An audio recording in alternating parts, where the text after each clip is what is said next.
오늘은 2016년, 2017년 교회력이 시작되는 날입니다. 대림절 첫째 주일이라고 합니다. 교회력의 시작은 성탄절 전 4주간에 걸친 대림절입니다. 대림절은 여러분들이 잘 알듯이 예수님의 초림과 재림을 기리는 그런 절기입니다. 기독교 신앙은 바로 여기에 토대하고 있어요.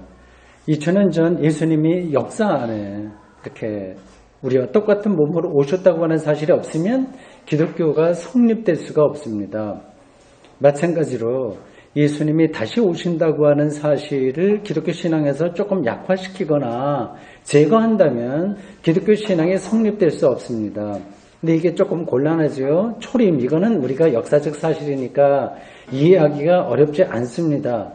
그러나 재림이라고 하는 것은 아직 일어나지 않았을 뿐만 아니라 좀 어떻게 보면 허황된 이야기처럼 들려서 오늘 많은 기독교인들이 그거는 조금 피해가려고 하는 태도를 많이 보입니다. 근데 쉽게 거기에 문제를 본다면 이런 거죠. 2000년 전에 예수님께서 오셔서 십자가 지시고 부활하셨어도 인간을 다 구원하셨다고 하는데 뭐하러 다시 또 오시냐. 이미 다 끝난 거 아니냐. 만약에 예수님이 다시 오셔야 된다면 우리가 흔히 알다시피 생명의 완성을 위해서 다시 오신다고 한다면 예수님의 초림은 실패한 거 아니냐. 이런 논리가, 이런 질문이 가능하거든요. 그러면 예수님이 오신다고 한다면 지금 어디에 계시냐. 어디 있어야 오는 거 아니냐. 도대체 어디 있냐. 이런 질문 혹은 트집, 시비거리가 가능합니다. 그래서 이런 질문은 기독교인들이 아무리 생각해도 잘 답이 안 나오잖아요. 그렇죠? 그러기도 하고 세상살이가 너무 바빠서 이런 것들은 별로 기독교인들이 생각하지 않고 스쳐 지나갑니다. 더 어려운 거는 이런 상황에서 더 어려운 거는 물리학의 물리학입니다. 물리학, 현대 물리학 때문에 모두들 현대 지성인들은 지성인이라고 아니라고 하더라도 최소한도 이 물리의 현상들을 아는 사람이라고 한다면 예수님의 재림을 직접적으로 받아들이긴 힘들어요. 이게 솔직한 겁니다. 사도신경에 따르면 예수님은 십자가 부활 승천 이후 승천했다고 그러죠. 그래서 하나님 우편에 앉아 있다가 도대체 잘 느낌이 안 와요. 하나님 우편이라고 하는 게. 그러다가 이제 때가 되면 다시 여기 온다 그렇게 되어 있습니다. 그러니까 우리 그림 속에는 하늘 어디에 멋진 궁궐이 있고 거기에 보좌가 가운데 떡하니 있어요. 그리고 하여튼 모든 영광 가운데 하나님이 가운데 계시고 예수님의 오른편에 있는 그림처럼 일단 보이는데 오늘 현대 물리학을 공부한 사람은 이걸 못 받아들입니다. 성립이 안 되는 거예요.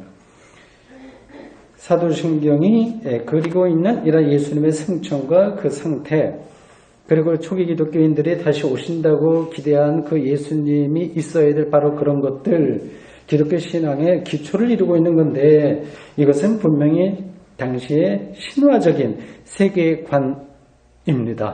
그래서 그런 고대인들의 신화적인 그런 생각을 오늘 현대 물리학의 세례를 받은 지성인들이 받아들일 수 없는 거죠. 그렇다면 예수님의 재림 신앙은 아무 의미 없거나 아니면 부분적으로만 의미가 있는 것일까요? 차라리 골치 아프니까 폐기 처분해 버리는 것이 나을까요? 이런 문제가 지금 우리들보다 초기 기독교인들에게는 더 절실한 문제였어요. 그들은 살아있을 때, 자신들의 살아있을 때 예수님이 재림하실 거라는 생각을 했어요. 그런 사람들이 많았어요. 그런데 재림이 지연되면서 생각이 혼란스러워진 겁니다. 도대체 다시 오신다고 하는 예수는 어떻게 된 거냐고 하는 거죠. 그래서 기독교 신앙을 많이 포기했습니다. 그래서 믿음이 많이 흔들렸습니다. 초기 기독교인들은 성경에 나오는 거 보면 굉장히 믿음이 있는 것 같지만 우리가 똑같아요. 계속 흔들렸습니다. 그런 믿음이 흔들리는 사람들에게 베드로 후서 3장 9절은 다음과 같은 대답을 제시했습니다. 주의 약속은 오신다고 하는 거죠. 주의 약속은 어떤 이들이 더디다고 생각하는 것 같이 더딘 것이 아니라 오직 주께서는 너희를 대하여 오래 참으사 아무도 멸망하지 아니하고 다 회개하기에 이르기를 원하시느니라. 그러니까 예수님의 재림이 늦어지는 것은 사람들이 더 많이 구원받기 위해서다. 이런 설명이에요. 뭐 그럴듯하긴 하지만 이걸로 해답은 되지 않죠. 핑계를 대는 것처럼 들립니다. 데살로니가 전서 5장 1절에서 3절은 또 이렇게 대답을 합니다. 신약성경 곳곳에 그런 것에 대한 문제제기와 대답이 있어요. 심각한 거죠. 형제들아, 때와 시기에 관하여서는 이 주님의 재림의 때예요. 너희에게 쓸 것이 없음은 주의 날이 밤에 도둑같이 이룰 줄 너희 자신이 자세히 알기 때문이라. 그들이 평안하다 안전하다 할 그때에 임신한 여자에게 해산의 고통이 이름과 같이 멸망이 갑자기 그들에게 이르리니 결코 피하지 못하리라. 비슷한 이야기는 오늘 본문에도 있습니다. 그러니까 주의 재림은 예고 없이 찾아들은 도둑같이 일어난다고 하는 이 대답인데 이걸로 아주 시원한 대답, 사이다와 같은 대답은 되지 않은 거죠. 당시 교회 지도자들이 이러한 문제로 얼마나 고심을 했을지 상상이 갑니다. 저도 그러한 어떤 이것에 대한 대답을 해야 되는 설교자로서 같은 성서 기자들과 같은 고심을 하는 거예요. 오늘 설교 본문인 마태복음 24장 36절에서 44절도 지금 제가 간단하게 묘사한 그런 것을 배경으로 해서 기록된 겁니다. 다만 차이가 있다면 마태복음 기자는 이 주의 재림을 인자의 도래로 이렇게 말했어요. 인자의 도래, 주의 재림 같은 이야기입니다. 그 초기 기독교인들에게는 그 인자가 바로 예수 그리스도였기 때문에 앞에서 인용한 베드로 후서와 데살로니가 전서의 말씀은 오늘 설교 본문인 마태복음과 똑같은 거예요. 그러니까 인자의 도래나 주의 재림은 같은 거예요. 근데 그게 말하려고 하는 핵심은 생명의 완성에 대한 겁니다. 이게 좀 잘 안 잡히죠? 생명의 완성? 근데 그거를 희망하고 내다보면서 성서가 기록된 거예요. 그러한 영적인 어떤 시각이 없으면 이 성경 이야기는 완전히 이건 뭐 이상한 이야기 됩니다. 약장수 약 파는 거하고 비슷하게 보여요. 모든 약장수를 제가 이렇게 이상하게 생각해서 하는 건 아니고 이게 없는 거 이제 허풍 치는 뭐 그런 거라고 하는 거죠.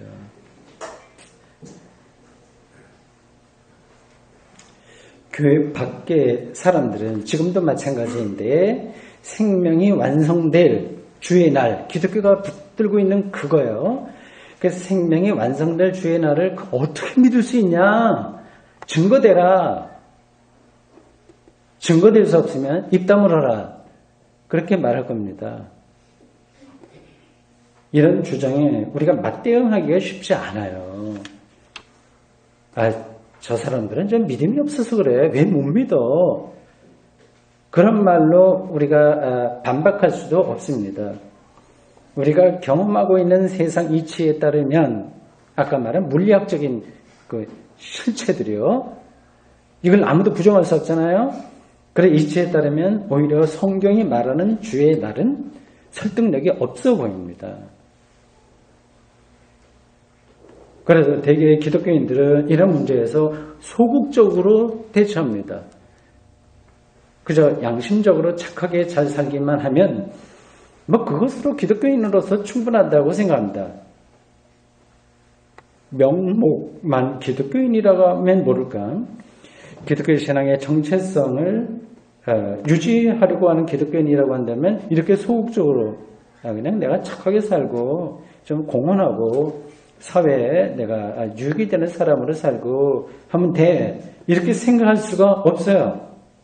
기독교의 정체성은 이 종말에 관한 것, 인자의 날, 주의 재림에 자리하기 때문에 그렇습니다. 이걸 빼면 기독교가 아예 성립이 안 되는데 우리가 뭐 세상에 있는 휴머니스트들처럼 인문주의적이고 착하게 사는 것으로 목표를 한다면 뭐하러 이 교회 다닙니까?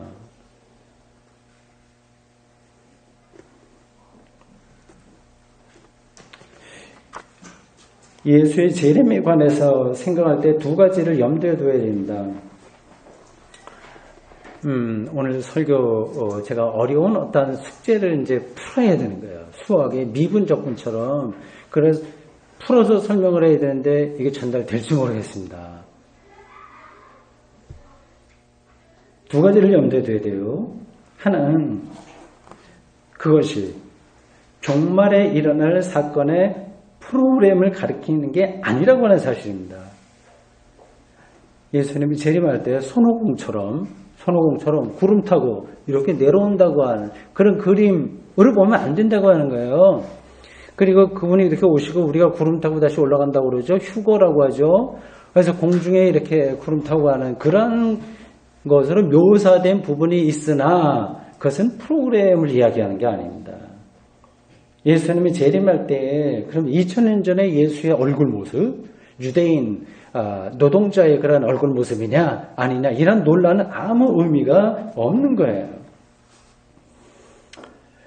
재림신앙은 앞에서 짚었듯이 절대적인 생명에 관계된 것입니다. 고대인들은 생명의 근원이 하늘에 있다고 보았기 때문에 하나님이 하늘에 계신다고 말했고 하늘로부터 예수가 재림한다고 표현한 거예요. 재림신앙에서 그거를 어떤 프로그램으로 생각하면 안 된다 하나요. 다른 하나는 이 재림신앙은 밖에서 안으로 침투하는 사건이라고 하는 사실입니다. 여기서 핵심 예수 그리스도예요. 그러니까 예수 그리스도를 통해서 우리는 절대 생명을 얻게 된다고 하는 거예요. 그러니까 우리가 스스로 생명을 생산하는 게 아니라 예수 그리스도를 통해서만 일어난 그 생명이 우리들에게 온다고 하는 사실입니다. 그게 영생이고 부활이고 종말에 하나님에 의해서 완성될 절대적인 생명입니다. 그래서 초기 기독교인들은 예수 재림을 손꼽아 기다릴 수밖에 없었습니다. 저도 똑같은 심정으로 살아가고 있습니다.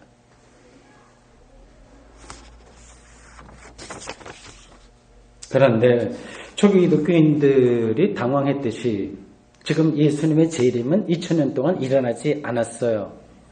지금도 그런 조짐이 전혀 보이지가 않습니다. 그래서 기독교인들도 찬송을 부르거나 성경을 읽을 때 예수의 재림을 이렇게 저렇게 말을 하지만 실제로는 그런 걸 전혀 의식하지 않고 삽니다. 그렇죠? 여러분들도 그렇죠? 그러니까 재림신앙이 공허한 거예요. 그래서 세상에서 자신의 이름을 내고 자기가 원하는 것을 성취하는 게 생명을 얻는 것이라고 여기고 삽니다. 기독교인들도 그렇습니다. 우리가 살아가는 세상이 다 그런 방식으로 돌아가니 우리 기독교인이라고 해서 거기서 빠져나오기도 어렵습니다. 그러니까 대충 사는 거죠. 뭐 어쩔 수 없어요. 이게 참 기독교인이 정말 고유하게 자기 신앙의 삶을 세상에서 실천하고 의식하고 그게 들어가서 산다는 게 이게 정말 저도 목사로 살지만 그게 잘 안 되는데 일반 세속적인 직업을 갖고 있는 사람들에게는 오죽이나 어려울까 이렇게 생각을 해요. 그래서 설교를 하면서도 이게 안 되는 걸 내가 자꾸만 이야기하나 이렇게 뭐 좀 불안하기도 하고 자책 뭐 그런 것도 좀 하게 됩니다. 그래도 성경이 이야기하는 세계를 제가 말할 수밖에 없는 그 숙명 가운데 사는 목사이니 그냥 전하는 겁니다. 초기 기독교인들이 살던 시대도 다 그런 방식으로 세상에 굴러갔어요. 로마 제국에서 출세하는 길도 지금과 비슷했습니다.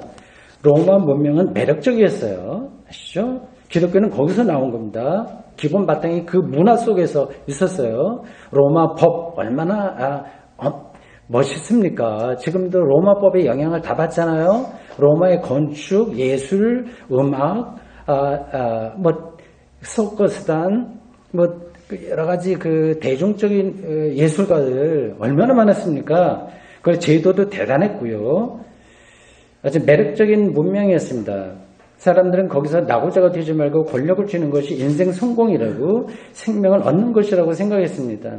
그래서 그 로마 문명 가운데 살던 기독교인들도 그러한 시대정신, 그런 문명에서 벗어나기 힘들었어요. 지금 우리가 살고 있는 거하고 똑같습니다. 우리 그렇잖아요.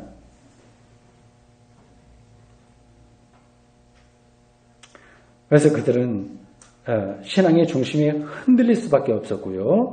재림이 지연되면서 많은 사람들의 교회를 떠났습니다. 그럴 때마다 교회 지도자들은 신앙의 근본을 외쳤어요. 예수 그리스도의 재림에 대한 약속을 잊지 마라. 오신다. 그렇게 설교했습니다. 재림 공동체로서의 아이덴티티를 부단히 새롭게 다져나갔습니다. 마태복음 24장 44절 오늘 설교의 마지막 구절인 그 말씀이 다음과 같습니다. 이러므로 너희도 준비하고 있으라. 생각하지 않을 때에 인자가 오리라. 여기서 인자는 낱말 뜻으로 사람의 아들이라고 하는 겁니다. Son of Man이에요. 그러나 이 낱말은 다 배경이 있어요. 개념이 있습니다. 유대교의 묵시문학 전통에서 사용된 단어로서 세상 마지막 때 심판자가 될 분을 가리킵니다. 그가 바로 인자라고 했어요. 그 심판은 생명과 생명 아닌 것을 판단하는 행위입니다. 심판자는 죄인을 벌하고 의인을 구한다고 그렇게 묘사하고 있어요. 바로 그때의 궁극적인 생명이 실체로 드러나게 됩니다. 이 심판자인 인자가 온다고 하는 게 분명하다면 알곡과 가라지가 구분되듯이 우리의 삶의 위선이 제거되고 진리에 속한 것들이 살아나는 그런 그 결정적인 카이로스, 그 순간, 그때 온다고 하는 게 분명하다면 준비를 해야죠. 신부가 신랑을 기다리듯이 준비해야죠. 어떻게 준비해야 될까요? 오늘 마태복음은 예수님의 말씀을 빌려서 예로 두 가지를 듭니다. 하나는 노아 홍수 이야기입니다. 창세기 7장에서 9장에 나오는 이야기입니다. 노아 가족이 방주에 들어가던 날까지 사람들이 먹고 마시고 장가하고 시집가고 있어서 일상에 떨어져서 자신들이 곧 고순환이죠. 몇백 년 흘렀으니까요. 결국은 죽을 운명에 떨어진다고 하는 사실을 깨닫지 못했다고 합니다. 이처럼 주의 날도 부지불식간에 일어난다는 것을 오늘 본문이 말하고 있는 거예요. 노아 홍수 시대의 사람들도 역시 오늘 우리와 다를 게 하나도 없었습니다. 매일 처리할 게 너무 많아요. 해야 될 일이 너무 많은 거야. 돈을 벌어야 되고 저축도 해야 되고 자식 키우고 노후 준비도 해야 되고 이웃들과 좋은 관계도 맺어야 돼요. 교회도 또 할 일이 많아요. 모든 것들이 시급합니다. 그들은 노아로부터 홍수 이야기를 전해 들었지만 진지하게 듣지 않았어요. 말도 안 되는 소리니까요. 홍수로 모든 인간이 죽는다고 하는 것은 상상할 수 없었습니다. 그래서 그들은 늘 하던 대로 살았습니다. 노아 가족이 산 꼭대기에서 방주를 짓고 있는 걸 보고 참 저 사람들은 괜찮은데 지금 뭐 하고 있나 이상하게 생각하지만 우리와는 상관없다 이렇게 지났고요. 어느 날 이 노아 가족들이 다 방주에 들어가고 믿거나 말거나 세상에 있는 동물들을 암수로 다 그 방주에 넣었다고 하는 소문을 들었어도 대수롭지 않게 생각했습니다. 아무도 예상하지 못한 순간에 그들은 피할 수 없는 홍수를 대홍수, 대재난을 맞았습니다. 이러한 이야기가 여러분들에게는 어릴 때 만화처럼 들릴지 모르겠어요. 노아 홍수 이야기는 창세기에만 나온 게 아니라 바벨론 신화에도 나오는 겁니다. 유대교의 많은 이야기들은 바벨론 이야기하고 연결되어 있어요. 그럴 수밖에. 그 당시에 최고의 제국이 바벨론이었고 거기서 유대교 이스라엘 사람들이 오랫동안 포로로도 살고 이렇게 저렇게 영향을 많이 받았습니다. 이집트에게도 영향을 받았어요. 그 홍수 피해를 자주 받았던 고대 근동 지역에 살던 사람들에게 익숙한 이야기입니다. 고대인들은 이러한 신화의 방식으로 어떤 궁극적인 것을 표현한 거예요. 일상의 과잉으로 인해서 자기 운명 앞에 놓인 어떤 결정적인 것을 못 보고 놓칠 수 있다고 하는 의미입니다. 그게 뭔지 그냥 우리가 살아가면서 경험할 수 있는 거 한 가지만 말씀드릴게요.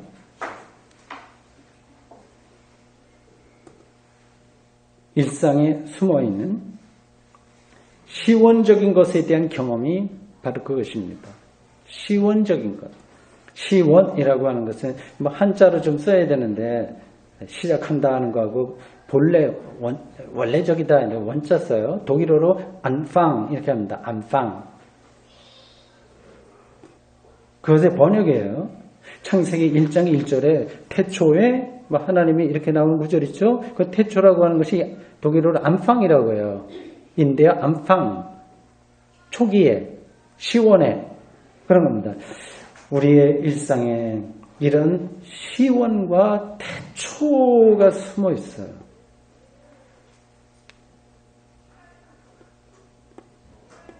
그것은 우리를 삶의 아득한 차원으로 태초로 이끕니다. 소복히 쌓인 낙엽을 볼 때 촛불, 밤하늘의 별, 커피 향, 아이들의 떠드는 소리, 짧은 겨울의 해질녘, 낮에 나온 반달, 어느 봄날의 매와 향에서 우리는 삶과 생명의 시원 그리고 태초를 경험할 수 있습니다. 이런 걸 놓치고 그냥 먹고 사는 데만 정신을 팔고 살아도 그것도 한평생의 인간의 삶입니다. 그걸 제가 뭐라 할 수는 없어요. 그리고 하나님은 당신의 방식으로 그들까지 구원하실 겁니다. 모든 사람들을 구원하실 거예요. 그러니까 구원 문제라고 한다면 걱정하지 마시고 교회 안 나와도 됩니다. 그러나 그가 살아있는 동안에 생명의 신비와 아득한 깊이를 경험하지는 못할 겁니다. 마태는 노아 홍수 이야기에 이어서 또 하나의 다른 이야기를 합니다. 40절과 41절입니다. 그때 두 사람이 밭에 있음에 한 사람은 데려가고 한 사람은 버려둠을 당할 것이요. 두 여자가 맷돌질을 하고 있음에 한 사람은 데려가고 한 사람은 버려둠을 당할 것이니라. 그것도 그림은 그려지죠. 두 사람의 짝을 지어서 밭일과 맷돌질을 하고 있었습니다. 같은 장소에서 같은 일을 하고 있었는데 그들의 운명은 완전히 갈렸습니다. 주의 날로 표현된 절대 생명이 얼마나 엄중한지를 비유적으로 설명한 겁니다. 아무리 가장 가까운 사람이라고 하더라도 뭐 부부라도 좋고 가족이라고 해도 좋고요. 절대적인 생명 앞에서는 함께 할 수가 없습니다. 당연합니다. 죽음을 각자 따로 맞아야 되는 거하고 같습니다. 영적인 대화도 마찬가지예요. 그런 대화를 함께 나눌 수 있는 사람들이 주변에 많지 않습니다. 아침 햇살을 받으며 또는 저녁 해걸음을 보면서 시온과 태초를 생각하는 사람은 그걸 생각하지 않는 사람 혹은 못하는 사람과 대화하기가 쉽지 않습니다. 대충 세상살이의 대화는 가능하겠죠. 네 아들이 뭐 어느 학교에 들어갔다며? 라든지 어디 가면 뭐 맛있는 거 하는 데 있는데 갈래? 라든지 그건 가능합니다. 그러나 영혼의 대화는 안 됩니다. 하나님을 생각하고 정말 거기에 희망을 걸어두고 사는 사람들은 그거 없이 사는 사람들하고 그냥 다른 대화는 가능하지만 인격적으로 착하게 사이좋게 살 수는 있지만 영혼의 대화는 불가능합니다. 같은 자리에서 맷돌을 걸고 밭일을 하던 사람이 달라지는 거예요. 운명이 달라지는 겁니다. 예수님이 제자들에게 당신을 따르려면 모든 걸 버리고 각자의 십자가를 져야 된다고 말씀하신 것도 이와 같은 의미입니다.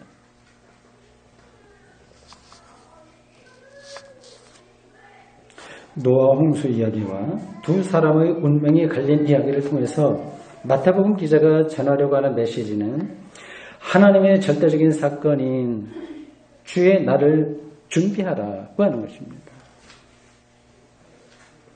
준비하지 못하면 홍수에 멸망당할 것이며 홀로 버림당할 것입니다. 어떻게 주의 날을 준비해야 될까요? 노아 홍수 이야기나 두 친구 이야기 모두 뭘까요? 준비가 뭘까요? 깨어있음입니다. 깨어있으라. 도둑이 언제 올지 모르니 깨어있어야 하는 것과 같습니다. 크게 다른 준비가 필요한 건 아니에요. 40일 작정 기도해야 되는 것은 아닙니다. 그래도 좋은 거 그렇게 해봤자 아주 근원적인 차원에서는 좋은 거에 불과할 때가 많아요. 깨어있는 사람은 절대적인 생명사건인 주의 날을 맞는다. 오늘 본문이 준비를 그렇게 말하고 있습니다. 마태복음 기자는 이 깨어있음을 강조하기 위해서 오늘 본문의 다음 장인 25장 1절 이하에서 또 하나의 비유를 이야기해요. 그게 그 유명한 열처녀의 비유입니다. 어리석은 처녀는 기름 없이 등만 준비했고 생각이 없는 거지. 그냥 어련히 대충 되겠거니 생각하고 등만 준비했고, 지혜로운 처녀들은 기름과 등을 함께 준비했다고 해요. 미련한 처녀들은 신랑이 한밤중에 도착해서 잔치가 시작될 때 그 잔치에 참여할 수 없었습니다.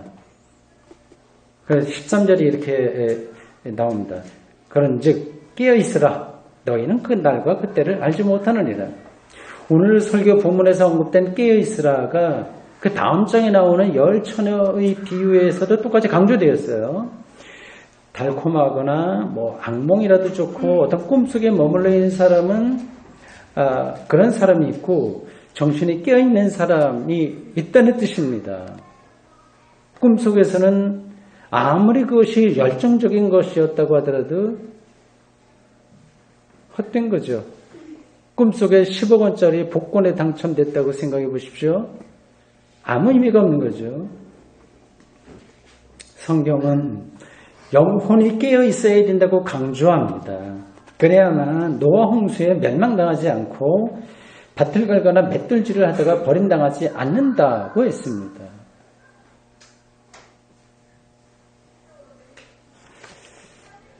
깨어 있으라는 말은 많이 들었는데 그게 구체적으로 뭐냐? 그래 질문하고 싶으시죠? 그리고 그게 뭔지 조금 아시는지요?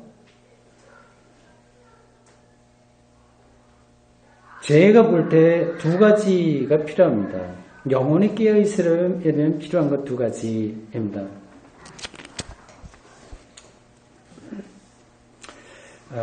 너무 긴장하지 마십시오. 뭐 헌금 많이 해야 된다거나 아니면 뭐 성수줄 해야 된다거나 뭐 그런 얘기 아니니까 편하게 들으십시오. 그러나 긴장하고 들어야 될 필요도 있습니다. 다 아는 이야기를 하는 거예요. 한 가지는 죽어야 할 인간의 실존을 냉정하게 즉시해야만 한다는 것입니다. 그렇지 않으면 깨어있을 수가 없어요. 이건 아무리 강조해도 지나치지 않습니다.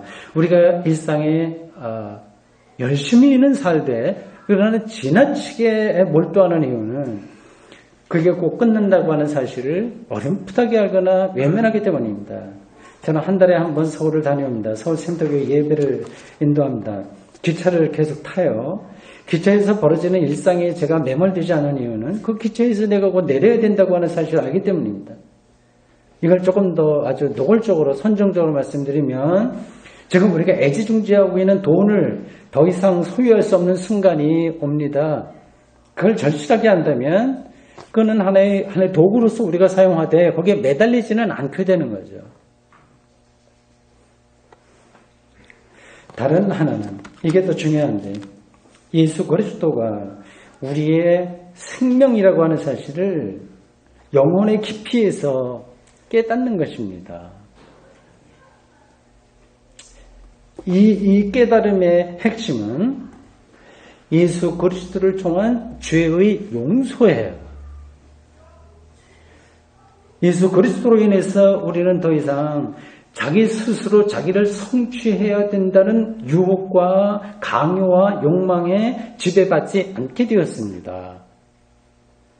예수 그리스도를 믿는 사람은 의롭다는 인정을 받게 되었고 공부를 얼마나 했든지 상관없이 궁극적으로 부활 생명을 약속으로 받았기 때문입니다.